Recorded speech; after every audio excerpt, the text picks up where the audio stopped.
Welcome to the klutchkittengaming podcast, where I play an indie game for 5 hours and let you know whether or not it's worth your time and money.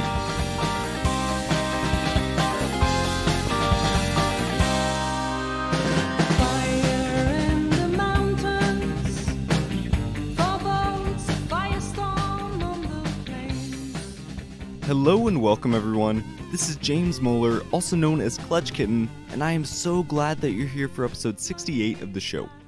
I don't have any pressing matters to mention as we start out, so let's jump right into our review.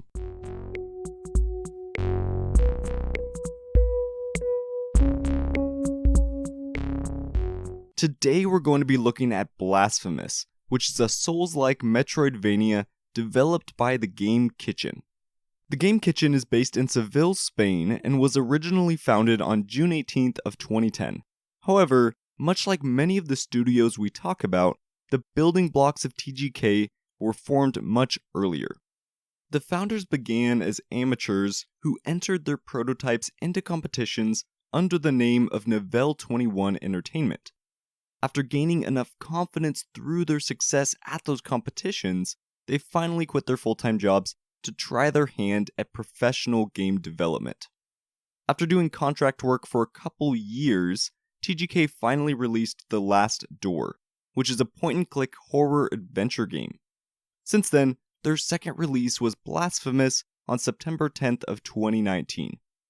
Currently, Blasphemous is available on PC, Switch, PS4, and Xbox One for $24.99, and according to HowLongToBeat.com, it takes anywhere from 13 to 22 hours to beat. In terms of controls, since precise platforming is important in some areas, controller is probably the best way to go. My son, purge yourself of thy sins within, lest ye be punished like those before. Nothing is to blame apart from their mutual blasphemy and inadequate worship. They have reaped their due suffering, and only seek to show you thine. O penitent one, thou wilt succumb to the pain of the miracle in due time, finding only that the chains and blood will suffice the church and the mother of mothers.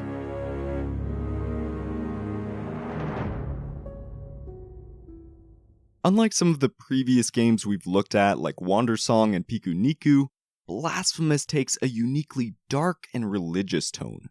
Set in the decaying world of Orthodoxia, you play as a masked warrior, the Penitent One, whose purpose and goal is to fight his way to the cradle of affliction in order to fulfill his ultimate penance. Right off the bat, you're given a glimpse into the twisted theme of this game as you watch a horrendous cutscene play out. The Penitent One slays a foe and then pours that monster's blood into his helmet and places it back on his head. Yeah, it's pretty jacked up, yet that's a large part of what makes the game compelling. We've seen games about nearly everything under the sun: space, cyberspace, fantasy, high fantasy, cyberpunk, and so on, but I'd wager that you haven't played a game so steeped in religious dark fantasy like Blasphemous is. The imagery and iconography is stark, and it's clear where the developers garnered inspiration. When it comes to the plot and how narrative threads are woven into the game, I'm of two minds. On one hand, I personally wasn't all that interested in the story being told. However, the Game Kitchen still did an incredible job of infusing lore and story into the game. Nearly every collectible has background to read, and typically each time you defeat a boss, you're greeted with another cutscene to progress and add to the narrative. Everything about the world of Orthodoxia is cohesive and tight. All of it is grim, gory, depressing, and oppressive, and although saying that you'll enjoy the world might be a little bit of a stretch, I think you'll at least be able to appreciate the design that's exhibited. Now that we know some about the narrative, what's the actual gameplay like? As I mentioned earlier, Blasphemous is a Metroidvania that also pulls inspiration from the Souls games. To break those genres down for you, it fits most closely with the Metroidvania because it's a 2D, non-linear action platformer. As the player, you're able to travel through biomes relatively freely, but what limits progression are boss-gated abilities. This creates a loop which encourages exploration and eventually backtracking as your new abilities allow for further progression. The Souls inspiration comes into play when you look at the difficulty and the use of bonfire-type shrines. As of late, Souls-like has become an overused term to describe tough games, but I think there's still some merit to its use. In the case of Blasphemous, this game is not only bloody hard, there are also callbacks to From Software's iconic bonfires and flasks. Instead of resting at bonfires, you end up restoring your health and blood potions at pre-Jew altars. I'm, again, probably mispronouncing something, but it's some sort of Latin name for an altar, I guess. Also, whenever you seek respite at those checkpoints, dead enemies respawn for you to mercilessly kill again. There are plenty of parallels we can make between Blasphemous and other games, but as you're well aware, we can't merely judge a game by how well it emulates others. We need to evaluate how well it differentiates itself and elevates the genres it represents.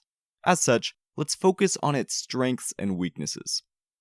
Our first gameplay strength is how robust the combat system is.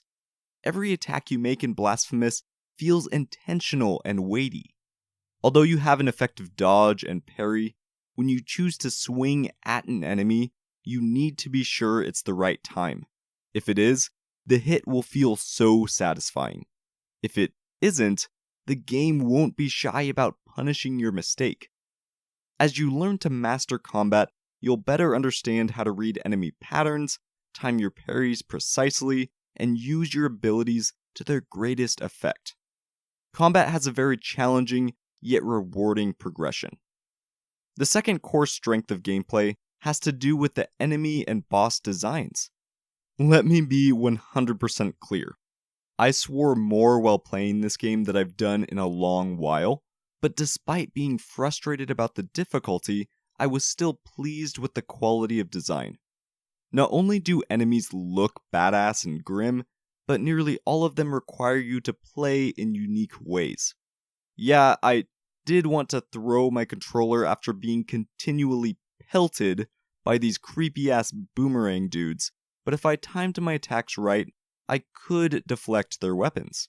I also never wanted to see another motherfucker with a downward spear again, but it turns out that they're pretty much useless if you have the high ground. You might die 2, 3, or 10 times to a specific enemy, but the moment you figure out their weakness, parry their attack, and kill them with the sick animation, that moment is incredible. I want to briefly mention bosses as well. Whether you're fighting a giant blindfolded baby, a trio of laser-wielding ghosts, or some other unholy abomination, the boss fights are epic. In a similar way to the basic enemies, but on a much larger scale, the bosses are tough and push your mastery of combat and traversal to the limits. The last strength of gameplay I want to mention is balance. This might come as a surprise given our discussion around difficulty, but the more I consider my experience, the more fair I feel the game is. Sure, you're going to die a lot, but you never lose currency for upgrades. Bosses are tough, but if you want, there's a character who will aid you in those encounters. Enemies are punishing to fight, but parry windows are generous. Insta-kill spike pits are killjoys, but... Okay, well, actually I just hate those. They can go to hell. My point in bringing those examples up, though, is to praise the way in which the Game Kitchen handled difficulty in Blasphemous. There's no doubt that it's a tough experience, but I never felt like it was unfair, which is about all that I could ask for. Although we could discuss more positive aspects about the game, such as weapon skills and collectibles, let's not get too lost in the minutiae. let's shift our gaze to the game's primary weakness, which is map traversal. To be clear, I'm not talking about platforming. I'm referring to how difficult it is to revisit biomes. Given that you're expected to backtrack, it's surprisingly frustrating to do. Although there are fast travel points, they're few and far between, and they're so out of the way that they're often not even worth using. To be completely frank, this weakness is killing my desire to return to the game. It takes the best parts of the experience and makes them tedious because you're forced to fight through rooms you might not be interested in tackling again. It's tough because in some ways the issue seems like it could be a simple fix, but it doesn't excuse the impact it had on my experience. Let's move on now to the art and sound design. The visuals in Blasphemous are striking. Even with a color palette that's mostly limited to black, brown, gray, and red, the artists were effectively able to set the grim tone with the pixel art. Bloody fights provide a gruesome contrast to the world, enemy designs instill fear, and animations flow beautifully. This isn't a game you'll want to show your mother, but it's sure as hell great to look at. When it comes to the VO, it's passable overall. Some of the voices are spot on, and others aren't. But given that you're not hearing dialogue all that often, it's really not much of an issue. The soundtrack, on the other hand, supports the tone of the world excellently.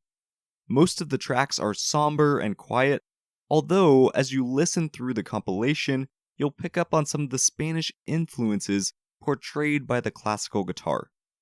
This isn't a soundtrack you'll throw on during a party, but it accomplishes its purpose for the game. It adds body to the tension and unease of Orthodoxia.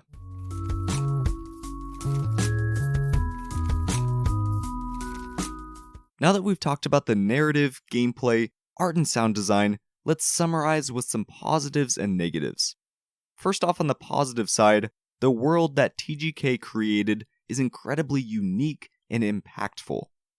In some ways, it's also an ode to Spain and the heavy influence that Catholicism has had in that part of the world. Second, combat is satisfying. At points, it'll make you want to yell in frustration, but once you clear a room perfectly, you'll feel like a complete badass. Third, the pixel art style is beautiful in its own right. Not only are the animations smooth and the character models designed well, but the heaviness of religious iconography adds to the visual weight of the game. First off, on the negative side, I struggled to connect with the story and writing.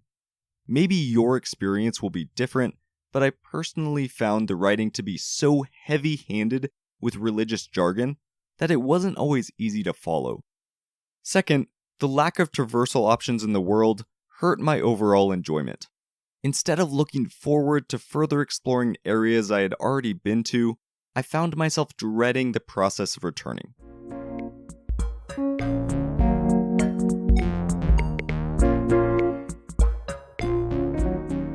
We've made it now to the final boss. This is the part of the podcast where I let you know whether you should slay the game and buy it, flee the game and avoid it, or farm up and wait for a sale. My verdict for Blasphemous is to farm up and wait for a sale. There are a lot of things to praise about this game, and I loved the unique theme TGK created, but it's not without its flaws. If you're someone who can appreciate a dark theme and are looking for a new Metroidvania to play, Blasphemous will definitely scratch that itch. However, if you're new to the genre and tend to shy away from tough games, this is probably an experience to skip.